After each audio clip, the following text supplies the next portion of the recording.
வக்ரதுண்ட மகாகாய சூரியகோடி சமப்பிரபக அவிக்னம் குருமே தேவ சர்வ காரியேஷு சர்வதா.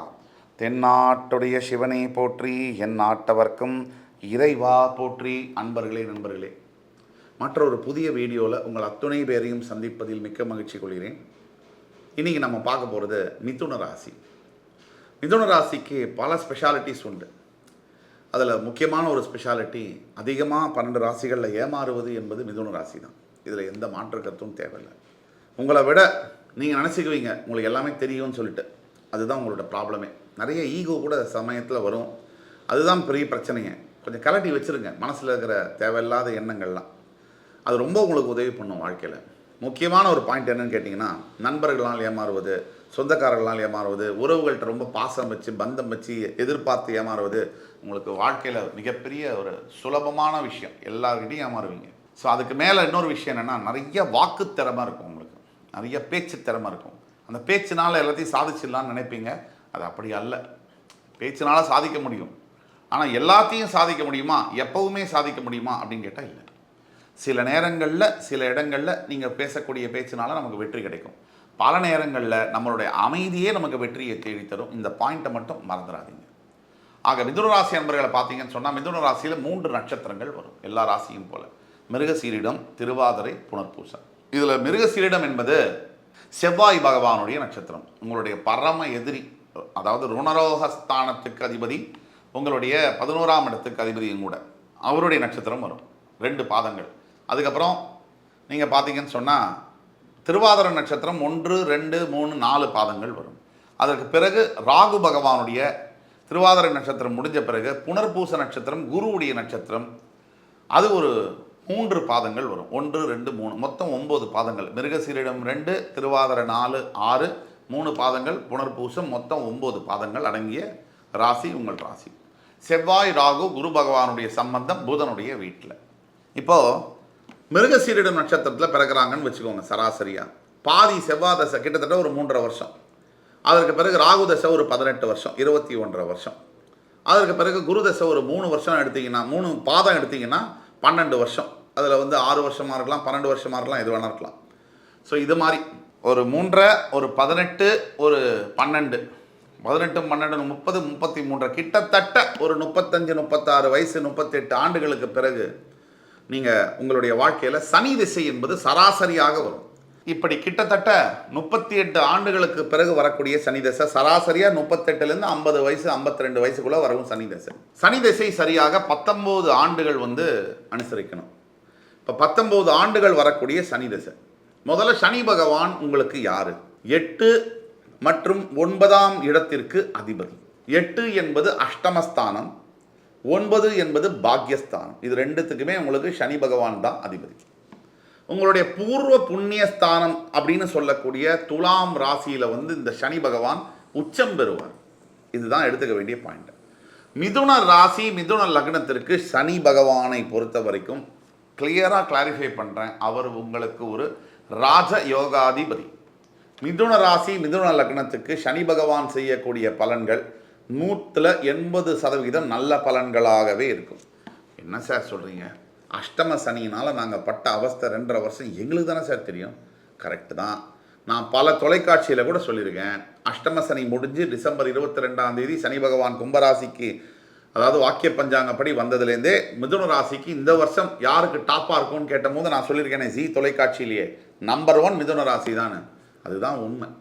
இப்போது சராசரியாக கோச்சார ரீதியாக சனி பகவான் 7.5 சனி அஷ்டம சனியில் வரும்போது ஒருத்தரை பரட்டி எடுப்பார். அதில் டவுட்டே வேண்டியதில்லை. அது எந்த ராசிக்காரராக இருந்தாலும் சரி, அவருக்கு வேணுங்கிறவங்க வேண்டாதவங்க யாராக இருந்தாலும் சனி பகவான் அவங்கள வச்சு செய்வார். அது ஏன்னா கோச்சார ரீதியாக வரக்கூடிய சனி பகவான் கர்ம காரகனாக வருவார். காலபுருஷனுடைய 10ஆம் இடத்துக்கு அதிபதி கர்ம காரகனாக வருவார். ஆனால் ஜனன ஜாதகத்தில் வரக்கூடிய சனி பகவான் ராசி யார், லக்னம் யார், இவர் நல்லவரா கெட்டவரான்னு பார்த்து வருவார். கோச்சார ரீதியாக வரக்கூடிய சனி பகவான் யாரையும் பார்க்க மாட்டார். ஒரு கூட்டமாக இருக்கிற இடத்துல போலீஸ்காரர் லத்தியால் அடிக்கிறார்ல, அது நல்லவன் கெட்டவன் இருப்பான், அதெல்லாம் பார்க்காத அந்த போலீஸ்கார மாதிரி வருவார்.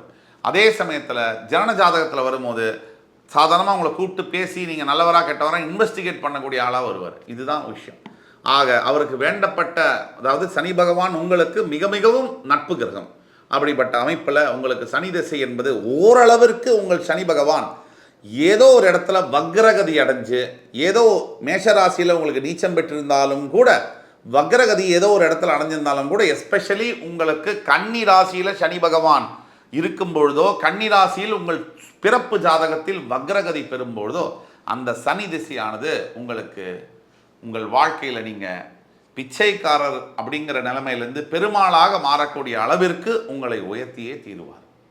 சனி பகவானை போல கொடுப்பவர் எவரும் இல்லை. சனி கொடுப்பார், எவர் தடுப்பார் என்ற அடிப்படையில் மிதுன லக்னம் மிதுன ராசி நேயர்களுக்கு சனி பகவானுடைய திசையானது உங்களுடைய வாழ்க்கையில் இப்போ நீங்கள் 35லேருந்து ஒரு 55-56 வயசுக்குள்ளே இருக்கீங்கன்னு சொன்னால் சனி திசை நடக்குதுன்னு சொன்னால் உங்களை வெல்ல யாராலும் முடியாது. ப்ரொவைடட் சில பேராமீட்டர்ஸ் இருக்குது. உங்களுடைய சனி பகவான் எங்கே இருக்காரு, அவர் வக்ரகதி அடைஞ்சிருக்காரா, நீச்சமாயிருக்காரா, நீச்சமோ வக்ரமோ அடைஞ்சிருந்தால் நல்ல பலனை கொடுப்பார். அது மட்டுமே இல்லை, நட்சத்திர பாதம் பார்க்கணும். நட்சத்திர பாதம் எந்த பாதத்தில் இருக்கிறார், சுப கிரகங்களுடைய தொடர்பு அவருக்கு இருக்கா இல்லையாங்கிறதெல்லாம் பார்த்து உங்களுடைய சுய ஜாதகத்தில் உங்களுக்கு ஏதேனும் சந்தேகம் இருக்குமானால் நீங்கள் பேமெண்ட் கட்டி எங்கள்கிட்ட ஆன்லைன் கன்சல்டேஷன் மட்டும்தான் பார்க்க முடியும்.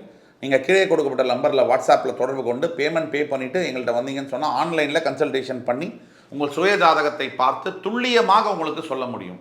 அது மட்டும் இல்லை, உங்களுக்கு இந்த வீடியோ பிடிச்சதுன்னு சொன்னால் ஃப்ரெண்ட்ஸ், ஃபேமிலிஸ் அண்ட் ரிலேட்டிவ்ஸ்க்கு ஃபார்வர்ட் பண்ணுங்கள். ஏன்னா எங்கேயோ இருக்கக்கூடிய ஒருத்தருக்கு இந்த வீடியோவை பார்க்கறதுனால அவர்களுடைய வாழ்க்கையில் மிகப்பெரிய மாற்றங்கள் கண்டிப்பாக வரும். ஆக இந்த வீடியோவை நீங்கள் ஃபார்வர்ட் பண்ணுங்கள். கண்டிப்பாக மிதுன ராசி அன்பர்களுக்கு அசைக்க முடியாத வெற்றியை தரக்கூடிய ஒரே கிரகம் சனி பகவான்.